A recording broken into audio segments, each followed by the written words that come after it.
O Supremo Tribunal Federal e o governo Lula achavam que tinham vencido. Eles comemoraram a condenação do ex-presidente Bolsonaro como a vitória final. O que eles não perceberam é que acabaram de iniciar uma guerra que não podem vencer. A resposta dos Estados Unidos está vindo, e ela não será diplomática. A porta-voz de Donald Trump, Karoline Leavitt, acaba de colocar a opção de sanções militares na mesa. O jogo deixou de ser político e virou uma questão de segurança nacional. Vamos direto ao ponto, né? Porque o que está acontecendo agora é, na minha opinião, a escalada mais perigosa e, ao mesmo tempo, mais reveladora de toda essa crise. O que era uma disputa política interna e uma briga de narrativas acaba de cruzar uma fronteira e se transformar em um confronto geopolítico de altíssima tensão. E o estopim para essa mudança de nível foi, sem dúvida, a condenação do ex-presidente Jair Bolsonaro a 27 anos de prisão. Enquanto em Brasília, nos corredores do poder e nas redações da grande mídia, o clima era de celebração de um suposto dever cumprido, em Washington, a reação foi o exato oposto. E não foi uma reação lenta ou discreta, foi imediata, dura e veio dos mais altos escalões do governo americano. O que eles viram não foi um ato de justiça, mas um ato de perseguição, um caça às bruxas, como eles mesmos definiram, e a resposta, pelo visto, será proporcional à gravidade do que eles enxergaram. O primeiro sinal de que a diplomacia tinha acabado veio do secretário de Estado, Marco Rubio. Ele foi direto ao ponto e disse que o Brasil vai ter uma resposta adequada. Isso não é a fala de um político qualquer, é o chefe da diplomacia da maior potência do mundo, dizendo com todas as letras que haverá retaliação. O vice-secretário, Christopher Landau, foi ainda mais longe, afirmando que a relação entre os dois países atingiu o seu ponto mais sombrio dos últimos 2 séculos. Pensem no peso dessa afirmação. Em 200 anos, com todas as crises, guerras e ditaduras que já passamos, nunca estivemos em uma situação tão ruim com os Estados Unidos. Mas a declaração que realmente fez o chão tremer, a que elevou a crise a um novo patamar, veio da porta-voz oficial da Casa Branca, Karoline Leavitt. Ela disse que os Estados Unidos estavam sim considerando ações de todos os tipos, incluindo as econômicas, que a gente já viu, e também sanções militares. Eu quero que a gente pare e pense no que isso significa. Quando uma autoridade desse nível, falando em nome do presidente dos Estados Unidos, usa a expressão sanções militares, o jogo muda completamente. Não estamos mais falando de tarifas, de vistos cancelados, de notas de repúdio. Estamos falando da possibilidade, ainda que remota, do uso da força. Estamos falando de uma ameaça que coloca em risco a nossa soberania e a nossa segurança, de uma forma que a gente não via desde a Segunda Guerra Mundial. Claro que isso não significa que eles vão invadir o Brasil amanhã, mas ações militares podem significar muitas coisas. Podem significar um bloqueio naval, como o que estão fazendo na Venezuela. Podem significar o aumento da presença militar americana no nosso entorno, na Colômbia, na Guiana. Podem significar operações de inteligência, ciberataques. Significa que o Brasil, que sempre foi visto como um parceiro estratégico, um gigante pacífico, agora está sendo tratado como um rogue state, um regime não confiável que precisa ser contido.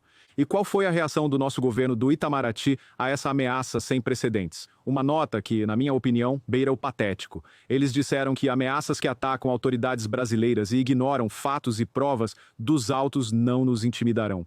É uma resposta de uma arrogância, de uma desconexão com a realidade que chega a ser assustadora. É como se um peso-pena, no ringue, depois de levar um soco do campeão dos pesos pesados, se levantasse tonto e gritasse: "Você não me assusta".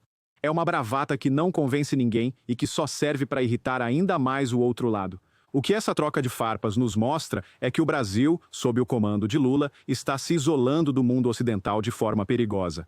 De um lado, temos os Estados Unidos e as grandes democracias nos tratando com desconfiança e até com hostilidade. E para quem o Brasil corre para pedir ajuda? Para a ONU. Um órgão que, como a gente sabe, hoje é majoritariamente controlado por ditaduras e regimes autoritários, e para os BRICS, o bloco liderado pela China e pela Rússia. Ou seja, em uma crise com a maior democracia do mundo, o Brasil escolhe se aliar a 2 das maiores ditaduras do planeta. É a confissão final de que lado o nosso governo está.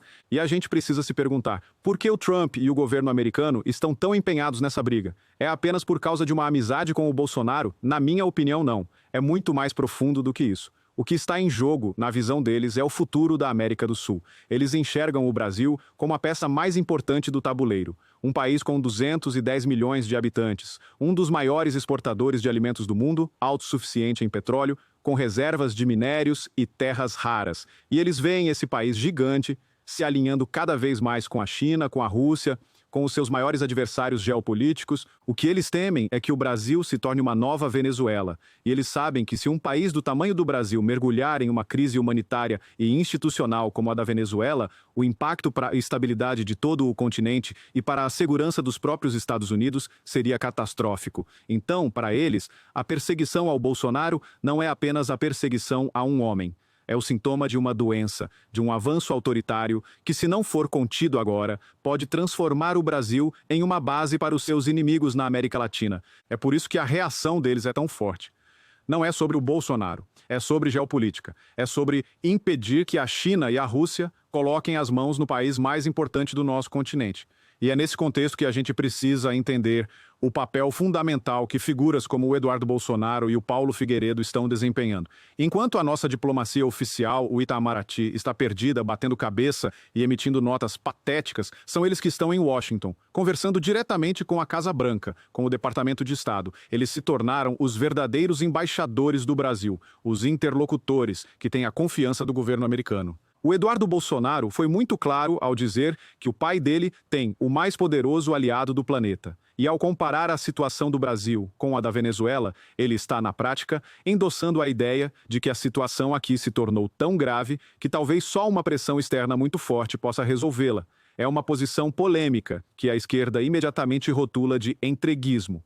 Mas, para milhões de brasileiros que se sentem sem voz, sem representação e que veem as nossas instituições sendo, na opinião deles, aparelhadas, a ajuda do aliado mais poderoso do planeta é vista como a única luz no fim do túnel. O que a gente está vendo é uma escalada. Uma escalada que começou com críticas, que passou para sanções e que agora, depois da condenação do Bolsonaro, entrou em um novo e perigoso território, o da ameaça militar. O governo Lula e o STF, em sua obsessão de aniquilar politicamente um adversário, podem ter arrastado o Brasil para uma crise internacional de consequências imprevisíveis. Eles achavam que tinham vencido a batalha final, mas o que eles podem ter feito na verdade foi apenas iniciar uma guerra que o nosso país não tem a menor condição de vencer, né? Essa história toda é um alerta máximo para o nosso país. A crise deixou de ser interna e agora tem uma dimensão global. E eu quero saber a sua opinião. Você também acha que o Supremo Tribunal Federal e o governo Lula foram longe demais e provocaram uma reação perigosa dos Estados Unidos? Você acredita que a ameaça de ações militares é real ou é apenas uma bravata?